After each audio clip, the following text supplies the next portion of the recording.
every match seemed to have something special from him. Over the first 22 of the season, he had 38 goals and assists. I had to go back and check my stats for this one. It's that impressive. In just one match against Almeria, Messi was involved in 5 goals, and in another occasion, his 2 assists helped Barcelona beat Real by not 2, not 3, but 5 goals. Just incredible.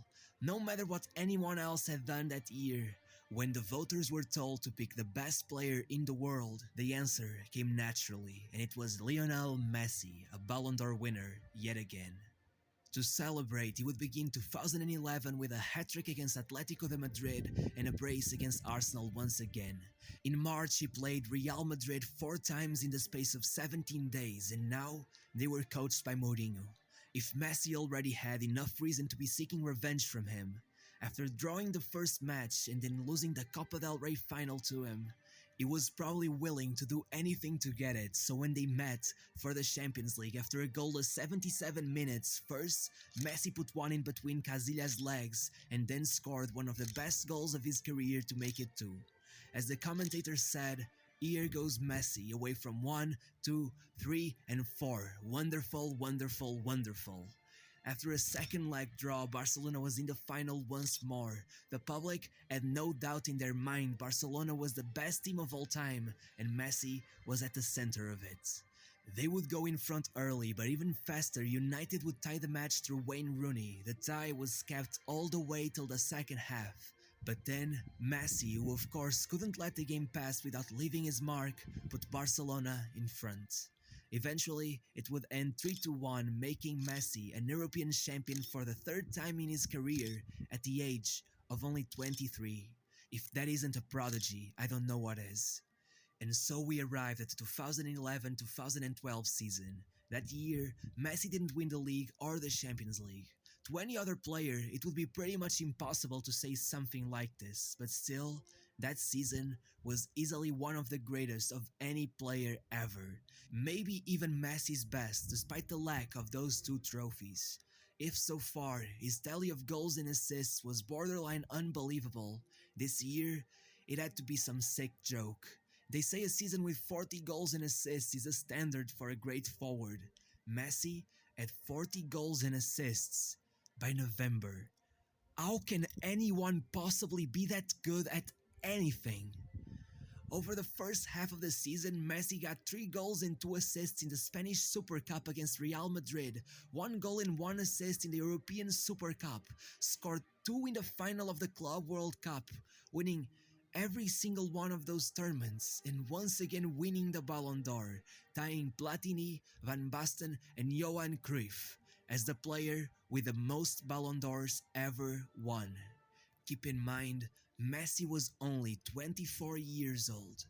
Over the turn of the year, he slowed down a bit for around a month, but from there on out, it was somehow even better than during the start of the season. In February, he scored 4 against Valencia. In March, he scored 5 against Bayer Leverkusen in the Champions League, which made him the first player to score 5 goals in a knockout stage match. That same month, he got another hat-trick in the league, making him Barcelona's all-time top scorer at the age of only 24. But unfortunately, in April, he failed to get a goal in either leg against Chelsea, and against all odds, they were out of the Champions League, despite breaking several records along the way. With 14 goals, he even tied José Altafini for the highest scoring Champions League season of all time. The record had been untouched for 45 years. Besides that, despite this relatively lateral change, some worry that anything could be enough to disturb the seemingly delicate balance that had made Messi the best in the world. But then, the season started. At first, his streak of bad luck trophy-wise would continue, losing the Spanish Super Cup to Real Madrid, despite scoring 1 goal in each leg. But then, they immediately proved there was zero reason to worry as long as Messi lived. By December, he had finished the year with 91 goals, breaking yet another of Gerd Muller's records, this time around for the most goals ever scored in a single calendar year. This was a type of record that defines a career. It should not be possible for someone to do this in modern football. But that year, Messi went above and beyond when it comes to goal scoring. Even when compared to himself, he never achieved such numbers. In the second best year of his career, he scored only 60. And yes, I'm using the word only very loosely here. Of course, what I'm about to say is hard to predict, but this might become the longest standing major record in the sport. I guess we will see. Regardless of what he won or what he didn't, after a feat like this, it was difficult for it to go any other way. As the year came to an end, Messi was yet again the Ballon d'Or winner. But the month of December wasn't one that Messi would remember fondly. That same month, his coach Tito Villanova, with whom Messi had a very close relationship with, relapsed, having been diagnosed with cancer about a year before. He immediately went into surgery and spent the next 6 weeks in therapy with his assistant coach taking over. Villanova was only able to come back to the bench in March. By this time, Barcelona had gone through 10 league matches without him and drawn 2 and lost another 2, in a way tainting the impressive record they kept under him. During his absence, they also got knocked out of the Copa del Rey and nearly suffered the same fate in the Champions League, losing 2-0 to AC Milan before a second leg 4-0 comeback inspired by Messi, who scored 2 of those 4. Back with Villanova, Barcelona faced PSG, but Messi would come out injured after having already scored the opener. Playing through injury in the second leg, Messi nearly watched Barcelona be knocked out, but yet another draw saw them go through on away goals. It was a struggle over these months, but still, it wasn't over yet. With Messi still struggling with his injury, Barcelona lost 4-0 to Bayern in the first leg and then 3-0 to total a 7-0 defeat on aggregate as Messi missed the game through injury yet again. As what might be the only positive takeaway from this moment, Messi kept scoring in the league despite the injury, totaling an impressive record of 21 consecutive games with at least one goal, breaking the all-time consecutive goal-scoring record of any league in the world. Over this streak, he managed 33 goals, lasting for most of the league season, where he only failed to score or assist twice. Besides this, Barcelona also drew only one match after Tito's comeback and finished the season with a league record of 100 points. Imagine what could have been had Tito Villanova never relapsed. The lowest low was yet to come though, as Villanova acknowledged that his treatment was affecting the squad and made the decision of stepping down as head coach.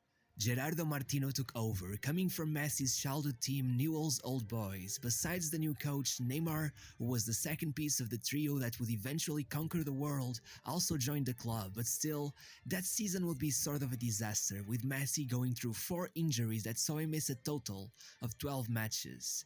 The Spanish press took this moment to begin talking about what they called Messi dependencia, which referred to the team's dependence on Messi's brilliance to get good results. By December, Messi had only scored 15 goals, which saw him finally relinquishing the Ballon d'Or after 4 consecutive wins, finishing second place this time around. Over the second half of the season, Messi seemed to be getting back to his best, but around April, 3 consecutive defeats saw Barcelona get knocked out of the Champions League, lose the Copa del Rey final to Real, and drop to 3rd place in the table after being only 1 point off of leaders Atletico.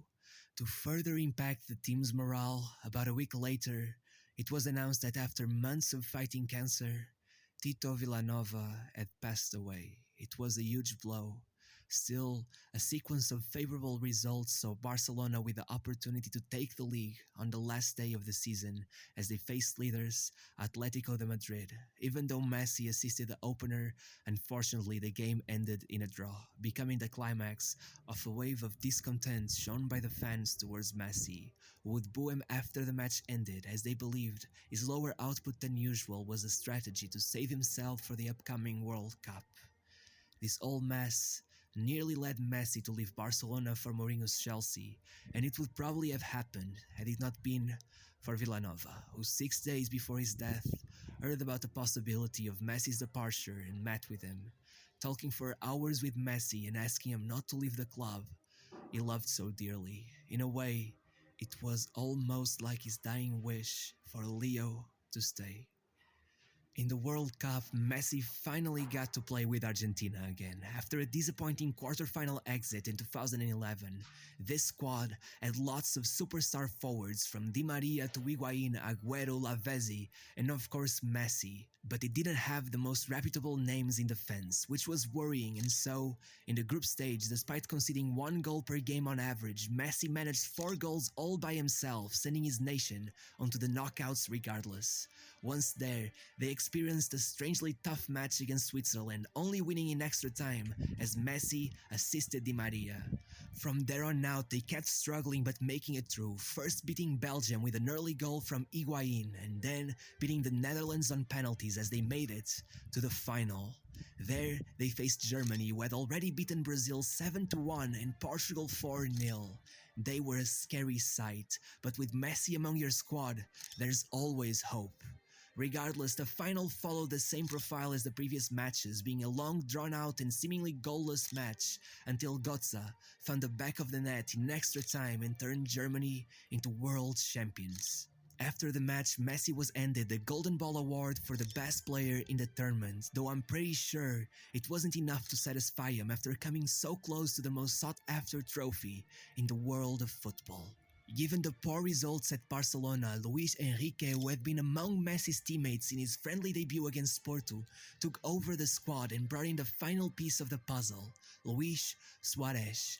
With MSN now in full form, there was no stopping Barcelona. Over the first half of the season, Messi became the all-time top scorer in La Liga, beating Telmo Zarra, who had held the record for nearly 60 years. Despite some transfer talks at one point, Messi was now more than happy at the club.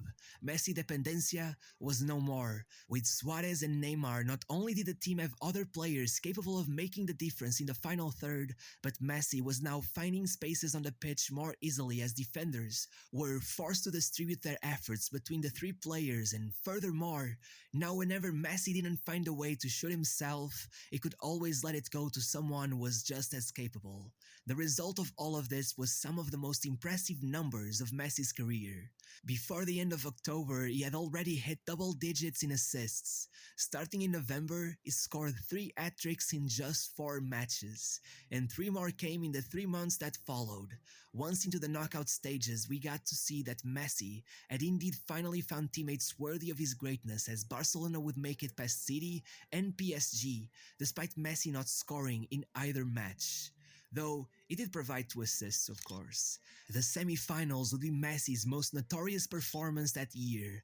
Barcelona had just scored 14 goals in the previous 2 matches in the league, and now they had to face Bayern Munich.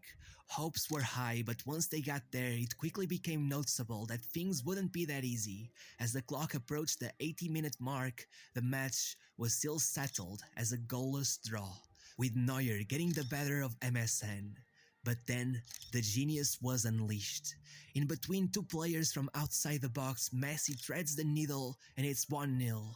Only 3 minutes later, a great through pass by Rakitic leaves Messi with only Boateng to beat. And it makes up for one of the most iconic moments of his career, as Boateng collapsed on the floor as an incredible feint by Messi left him struggling to keep up. And then, a chip over Neuer sealed the deal. It was just incredible. To put the cherry on top, in the last play of the match as Bayern tried their hardest to get one back, Messi got the ball and spotted Neymar with an opportunity to take advantage of their high block, and along with Neuer, he put it in between his legs. 3-0 and done. In the second match, Neymar would take the spotlight, scoring twice as Bayern actually managed to pull 3 goals back. After this, Messi would score 5 goals in 3 matches, sealing both the league titles and the Copa del Rey. To complete yet another treble, all he needed was to win the Champions League final against Juventus, and only 4 minutes in, the unlikely hero saved the day. Rakitic had scored the opener. Eventually, Juve would get one back, but Suarez and Neymar would both score as Barcelona went on to lift the trophy. The trio finished the season with 122 goals between them, a record in Spanish football. Out of those, nearly half came from Messi, who totaled 87 goals and assists in 58 matches that season.